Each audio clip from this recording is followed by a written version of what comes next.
I'm playing another game, completely different kind of game. Still sort of in the paranormal type of thing, but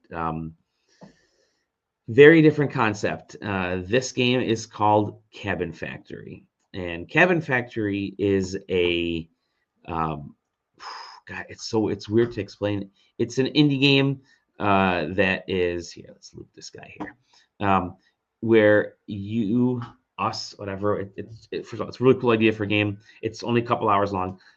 Sort of part hidden object, part jump scare, horror. There's a little bit of humor in there, and it just works really well as a mashup. It's very basic.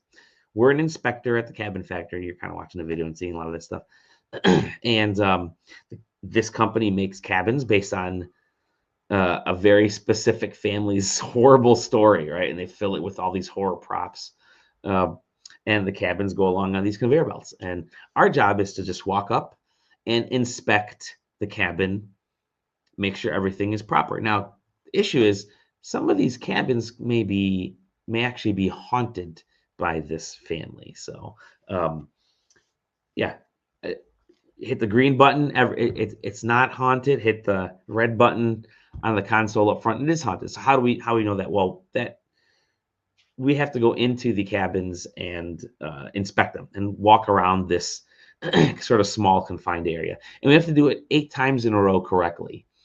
And then that's the end of our workday, right? You sort of have this workday timeline. So there's sort of like a base cabin model. It's usually the first one that comes out to get you understanding what this is, which is like this 2-level house, 3-level when you include the basement, this cabin.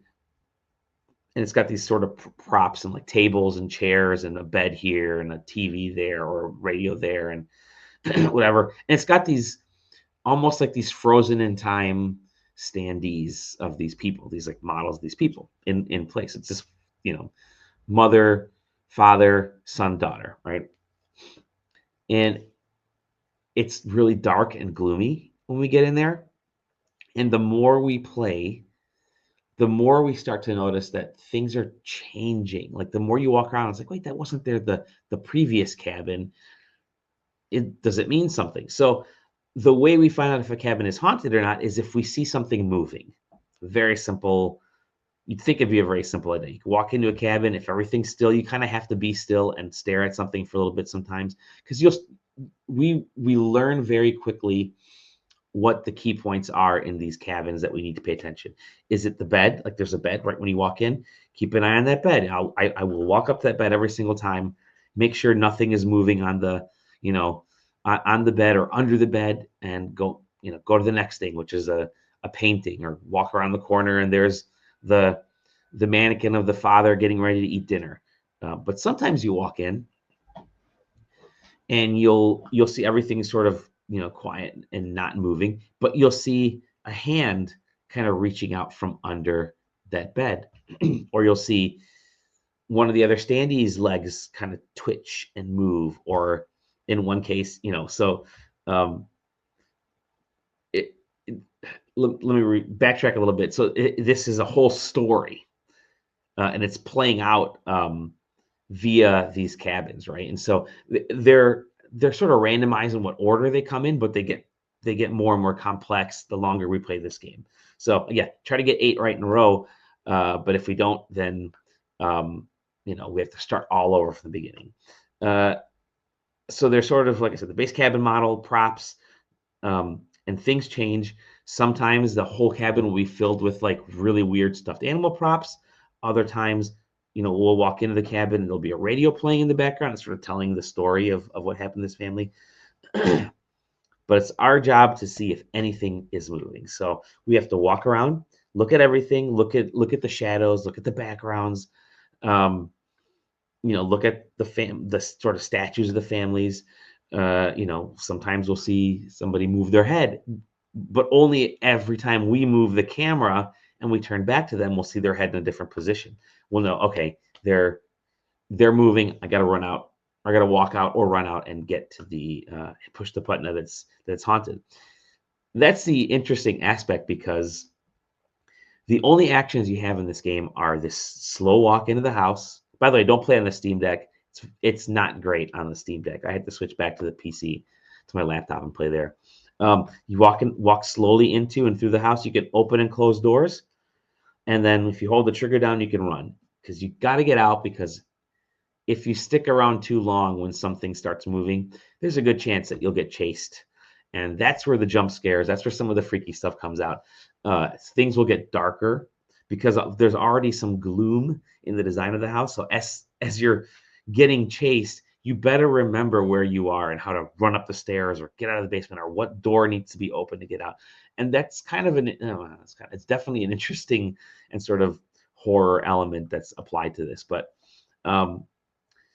you know, other times we'll walk into the house and they'll be fully following us, like the minute we get in. There was one situation, I couldn't find anything moving in the house, and I'm like, all right, this cabin's green. I'm gonna go back out. As I'm walking back out to the front, I'm doing hand motions. I'm trying to explain. As I'm walking back out to the front, all of a sudden the daughter is standing in front of the door, and so I'm like, okay, the daughter's in my way, but there's no other way out. So I can't get around her. She's like the frozen statue.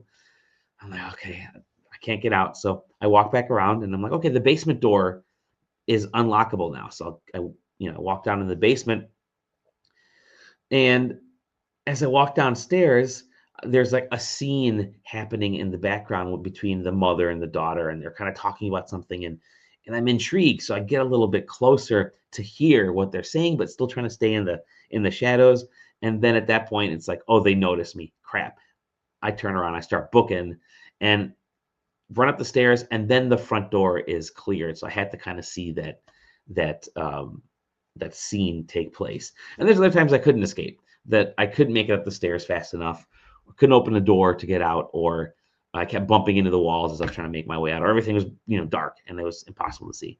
So it's purposefully kind of done in this sort of claustrophobic way. I mean, it's a cabin, so it's not that big, but we need to get in there. We need to quickly look around, and we need to get out. And it's because of that the size is small, and it's all about kind of speed, right? The whole game is meant to be played quickly. Get in there, check out those details, and get out. That's why I mentioned sort of like the find the details in the picture type of game. But yeah, so we might go like 2 or 3 visits in a row without seeing any movement. And there were times where I went like 2, 3, maybe even a 4th time, like, oh, nothing's moving. And then we'll start to see something. Or might be the opposite. We might see movement or get chased out 4 or 5 times in a row before we don't have anything happening. And it is a little bit of a roulette. And that's why there's those kind of 8 lights that take place. So it's interesting from that standpoint, but also can be kind of a little annoying if you are constantly getting spooked in there and you just want a break and just want to get a nice, clean, silent house, because the tension can build up. So there's not a ton of stuff to do in this game. You really are just kind of walking in, and can we get 8 cabins in a row without getting caught? That's it. That's basically it. Again, there's that narrative that the more we play, the more of these scenes unfold, but they're also sort of randomized in a way. So you do want to keep going back and playing more and more so you can pick up on these little scenes here and there. But you don't need those scenes. They're just there. It's just giving us background on the stuff that's happening to us, or the stuff that we're noticing. Like, we need to see this scene, understand why there's a hand reaching out from under the bed, or why there's a stuffed green animal floating around or something. Like, those are the scenes that give a little bit of that background information, but they are almost unnecessary from any other standpoint, from a storytelling standpoint. So yeah, the game's built on tension, and it keeps building higher and higher the more we get correct, until we're at like 6, 7, or 8, and then we're being extra careful to figure out if this cabin is haunted or not. So like I said, short experience. It's a neat idea. Seems like it'd be really fun for streamers and streaming. So get your audience behind you as you're kind of going through this. It's kind of missing its window a little, because it's coming, it's coming out well after Halloween. I think it just came out like last week, like officially Friday or whatever was the drop dead date, or was the launch date. But we are in a weird season right now where you get a lot of people together. So this could be kind of fun when you're with family and you have your PC or whatever, and it's up on a screen and everybody's sort of huddled around and they're they're watching with you. Again, it's like the streamer situation in real life. I can imagine me walking through and everybody's like pointing out, take a look at that, take a look at that. Oh my God, that's moving, the face moved. There could be something kind of cool that happens there. So I had a good time with it for the couple hours that I played, and that's really the whole length of the game is like a couple hours. But yeah, it's super affordable. It's like $4, $3.99 or something. Again, we don't bring up prices all the time, but um, for a game that's 2 hours and it's sort of a meme game and it works really well for that small of a price. I mean, it's you can't put this up against a Silent Hill because it's not doing that, but it does have a interesting hook. So yeah, Cabin Factory. Yeah, not the Kevin Factory, as people are asking. It's the Cabin Factory, and it's pretty good. So yeah, it's fun. Like I said, it's a simple, quick game.